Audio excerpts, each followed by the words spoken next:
सांस्कृतिक मंत्री आशिष शेलार जखने दौऱ्यावरती आले होते आणि त्यांनी आमदार भास्कर जाधव यांच्या कार्यालयात भेट दिली. ही भेट पूर्वनियोजित होती असं ते म्हणतात. म्हणजे नेमकं काय म्हणायचं? पण चांगलं आहे ना, ते काय अर्थ नाही. एका राज्यातल्या मंत्र्यांनी विरोधी पक्षाच्या आमदाराच्या कार्यालयाला भेट देणं हे चांगलं आहे. वाईट काय त्यामध्ये? पुस्तक गडबडीत आहे. काही नाही, कोण गडबड नाही.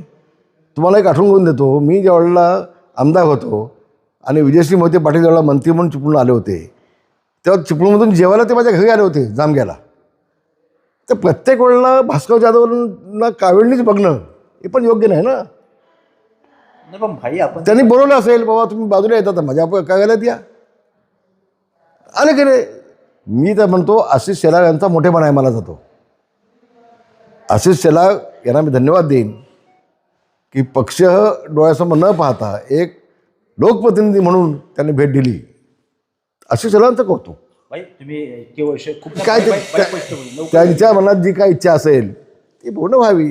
कुठून इच्छा पूर्ण व्हावी? तेव्हा नेमकं कुठे इच्छा पूर्ण? आता आशिष शेलार, अहो आशिष शेलार आज गेले त्यांच्या ऑफिसमध्ये, त्यांनी त्याची नोंद घ्यावी. म्हणजे कुठेतरी त्यांच्या ऑफिसमध्ये गेले बिचारे, त्याची त्यांनी नोंद घ्यावी. कुठेतरी भास्कर जाधव भाजपकडे जाण्याच्या मार्गावर असं वाटतं. तर मी कशाला बोलायचं? मी बोलणं ठीक आहे. आपल्या हातामध्ये जोपर्यंत काय नाही, कोणाला बदनाम करणं ठीक नाही आहे. मी काय भास्कर जाधव नाही, मी रामदास कदम आहे. मी प्रत्येक शब्द जबाबदारीने बोलतो.